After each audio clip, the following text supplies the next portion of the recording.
Bonjour à tous et bienvenue sur Africa 24 dans cette nouvelle édition du Morning News. Voici les titres de ce journal. Le Rwanda, une nouvelle fois accusé par le président de la République démocratique du Congo, Félix Tshisekedi, d'agression militaire directe et de soutien présumé à la rébellion armée du M23. Des accusations cette fois formulées à l'occasion de la 77e Assemblée générale des Nations Unies. Dans un contexte de tensions politiques et économiques au Sénégal, la nouvelle équipe gouvernementale avec à sa tête Amadou Ba est attendue sur plusieurs fronts, avec en priorité la question du pouvoir d'achat et de l'emploi. L'État bissau-guinéen face au défi du développement de l'agriculture, le gouvernement se dit engagé sur la question notamment en matière de revalorisation de l'investissement alloué au secteur en quête de diversification. À l'ONU, le président de la République démocratique du Congo, Félix Tshisekedi, a ce mardi, à l'occasion de la 77e Assemblée générale des Nations Unies, une nouvelle fois accusé le Rwanda d'agression armée dans l'est de la RDC, où les groupes rebelles continuent de semer le chaos. Le chef de l'État congolais pointe un soutien massif de Kigali à la rébellion du M23, l'un des plus actifs dans cette partie du pays. Dans un discours de 40 minutes, Félix Tshisekedi a fustigé ce soutien présumé du Rwanda. Joël Ballot. Selon le Bureau de coordination des affaires humanitaires de l'ONU, près de 210 000 personnes ont besoin d'aide humanitaire dans l'est de la République démocratique du Congo. Une aide qui résulte des multiples attaques des rebelles du mouvement du 23 mars M23 qui, en dépit des efforts internes de la présence militaire de l'ONU, n'ont fait que s'accentuer. Présent au débat général de la 77e Assemblée générale de l'ONU le 20 septembre 2022, le président Félix Tshisekedi a appelé l'organisation à rendre effectif le retrait immédiat du M23 des localités occupées. Le M23, avec le soutien de l'armée rwandaise, a même abattu un hélicoptère de la MONUSCO et tué 8 casques bleus, commettant ainsi un crime de guerre. Je dénonce, en ce lieu emblématique de la vie internationale, cette énième agression dont mon pays est victime de la part de son voisin le Rwanda, sous couvert d'un groupe terroriste dénommé le M23. Partisan d'une philosophie de réconciliation avec ses voisins, le président Tshisekedi a dit n'avoir ménagé aucun effort pour rassurer les pays limitrophes et restaurer la confiance. Cependant, il déplore le soutien massif du Rwanda au M23. Il est nécessaire de voir ceci. 1. Rendre effectif le retrait immédiat du M23 des localités occupées, le retour des déplacés congolais de ces localités à leur domicile et la cessation sans condition du soutien de l'armée rwandaise à ce groupe terroriste. Selon le secrétaire général des Nations Unies, Antonio Guterres, la mission de l'ONU en République démocratique du Congo est incapable de battre le M23. Aussi, l'ONU mise sur un dialogue régional pour mettre fin au conflit dans l'est de la République démocratique du Congo. Rappelons que le gouvernement congolais n'est pas prêt à un dialogue avec le M23, car pour lui, la force du M23 résulte de l'appui militaire du Rwanda. Pour le moment, cette crise sécuritaire persiste et ce sont les populations qui en payent le lourd tribut. Autre dossier brûlant présenté devant l'Assemblée générale de l'ONU, celui du Sahara. Devant les chefs d'État et de gouvernement, le Premier ministre marocain Ziza Kanouchi a plaidé pour une solution politique et a dénoncé la crise humanitaire qui découle de ce conflit régional. Nathalie Mo. Les efforts du Maroc en vue d'une résolution pérenne du conflit au Sahara occidental, considéré comme le Sahara marocain par le royaume chérifien, ont été présentés par le Premier ministre Aziz Ahanouch lors du débat général de la 77e Assemblée générale de l'ONU le 20 septembre 2022. Alors que le processus d'autonomie de la région sahraoui se poursuit sous l'égide de l'autorité marocaine, le chef du gouvernement salue l'implication des populations. La présence marocaine au Sahara occidental se traduit notamment par l'implémentation réussie du plan de développement impulsé par le roi Mohamed VI en 2015. Une solution politique pérenne au conflit régional existant au sujet du Sahara marocain. Ce différend devrait être réglé sur la base de l'initiative du Sahara marocain, en tant que seule fondement pour le règlement tout en respectant la souveraineté et l'intégrité du royaume. Tous les habitants de ces régions participent pleinement à toutes les étapes de mise en œuvre de ce plan par le truchement de leurs représentants démocratiquement élus au sein du Conseil du Sahara marocain. En 46 ans, le conflit opposant le Maroc au Front Polisario depuis 1976 a conduit près de 200 000 personnes à se réfugier dans des camps près d'Alger, capitale algérienne, notamment celui de Tindouf. Le chef du gouvernement marocain a dénoncé la crise humanitaire résultant de ce conflit. Il a appelé l'Algérie à souscrire à l'appel du Conseil de sécurité de l'ONU de 2011 pour le recensement des réfugiés. Le Royaume du Maroc exprime une fois encore ses vives préoccupations au sujet de la situation humanitaire catastrophique et au sujet de l'absence de tout état de droit dans le camp de Tindouf. L'Algérie, en flagrante violation du droit international humanitaire, a renoncé à ses responsabilités au sujet de cette partie de son territoire. Le Premier ministre marocain Aziz Ahanouch a annoncé la reprise du processus des tables rondes aux fins de parvenir à une solution politique réaliste basée sur le compromis en respect des résolutions de l'ONU. Le Maroc demande à l'Algérie de faire son mea culpa dans le conflit irrédentiste au Sahara occidental comme préalable à la résolution de la crise. Le président de la Centrafrique, Faustin Archange Touadéra, s'est également exprimé ce mardi à l'ONU. Dans son discours, le chef de l'État a longuement défendu l'adoption en avril dernier du Bitcoin comme monnaie officielle, une monnaie qui, selon le dirigeant centrafricain, présente un potentiel énorme pour repositionner une économie actuellement en grande difficulté. Roberto Bogbe.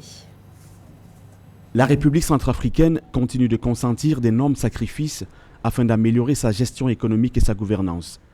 Assurance du président Faustin Archange Touadéra à la tribune des Nations Unies le 20 septembre. Son pays, toujours en attente du rétablissement du programme de facilité élargie de crédit suspendu par le FMI, éprouve d'énormes difficultés de trésorerie. Développement des infrastructures, accès au marché pour le financement des projets de développement.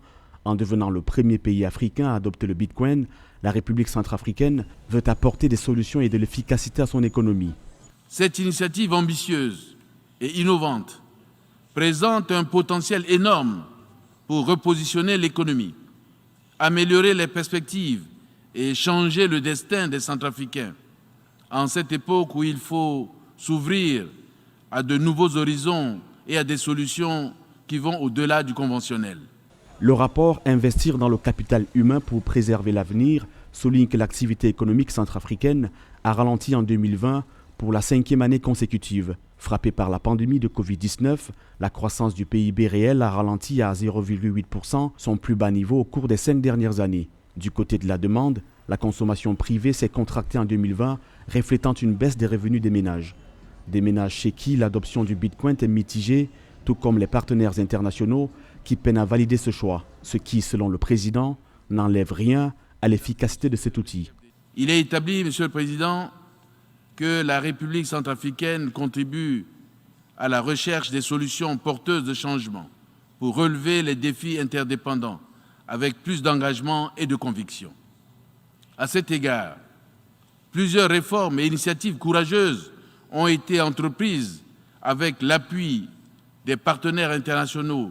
Amélioration macroéconomique et la gestion fiscale, accès au marché des capitaux pour le financement de projets, amélioration des ressources domestiques, économie résiliente capable de résister aux chocs internes et externes à travers la diversification de l'économie, développement des mécanismes de financement innovants et bien d'autres, les défis économiques de la République centrafricaine restent nombreux pour faire face à l'absence des appuis budgétaires des partenaires techniques et financiers. Pour s'en sortir, le gouvernement expérimente des solutions innovantes. Il a été remis en liberté provisoire depuis ce mardi soir, mais Ginzuban Dama demeure dans le viseur de la justice. Il est accusé de blanchiment de capitaux, de tentative de corruption et d'intelligence avec une puissance étrangère. Désormais assigné à résidence, Ginzuban Dama, ancien président de l'Assemblée nationale du Gabon, chef de file du parti d'opposition, les démocrates, a été arrêté le 17 septembre lors d'un contrôle douanier alors qu'il revenait du Congo-Brazzaville. Dans ses affaires, les les gendarmes gabonais indiquent y avoir trouvé plus d'1 milliard de francs CFA. Une enquête a été immédiatement ouverte au Gabon par le parquet. La justice sénégalaise a confirmé ce mercredi la condamnation de Barthélémy Dias à 2 ans de prison, dont 6 mois ferme. Le maire de Dakar était jugé en appel pour la mort d'un homme, Ndianga Diouf, tué par balle en 2011 à la mairie de Mermoz Sacré-Cœur dans un contexte marqué par des violences préélectorales. Barthélémy Dias avait été condamné dans cette affaire en 2017 et a déjà purgé sa peine en détention provisoire. Avec le maintien de cette condamnation, Barthélémy Dias va-t-il perdre son mandat de député? C'est toute la question. Les avocats de Barthélémy Dias, l'un des principaux opposants au président Macky Sall et un candidat possible en vue de la présidentielle de 2024. Ces avocats dénoncent ce verdict et ont exprimé leur intention de pourvoir en cassation. La nouvelle équipe gouvernementale a affiché ses priorités, parmi lesquelles le pouvoir d'achat et l'emploi, développer les infrastructures, aller plus loin dans la concrétisation du plan Sénégal émergent, le cadre de référence des politiques de la présidence Macky Sall. Les défis sont nombreux pour le gouvernement sénégalais dirigé par Amadou Ba. Joël Ballot.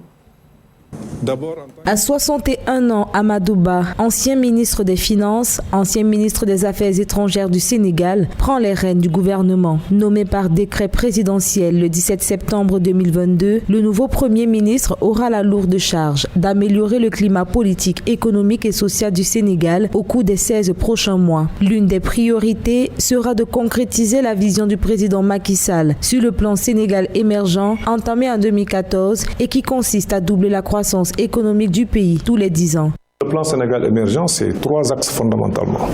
Premièrement, c'est la transformation de l'économie, transformation économique, transformation structurelle de l'économie, ça c'est l'axe numéro 1. Et l'axe 2 justement du plan Sénégal émergent, c'est le développement du capital humain, l'inclusion. Le 3e axe du plan Sénégal émergent, c'est la gouvernance, la bonne gouvernance, la paix et la sécurité. Parce qu'aujourd'hui, on a beau dire, on ne peut pas transformer l'économie si le pays n'est pas bien gouverné. En 2021, l'économie sénégalaise a amorcé sa reprise grâce au plan d'action prioritaire ajusté et accéléré, avec une croissance de 6,1% contre 1,3% en 2020. Le Sénégal figure parmi les pays ouest-africains ayant réalisé une grande performance en matière d'accès à l'électricité avec un taux de 76% en 2019. Des efforts palpables enregistrés au cours des dernières années qui devraient se multiplier au niveau du pouvoir d'achat des ménages, de la création de l'emploi et de la modernisation des infrastructures du pays.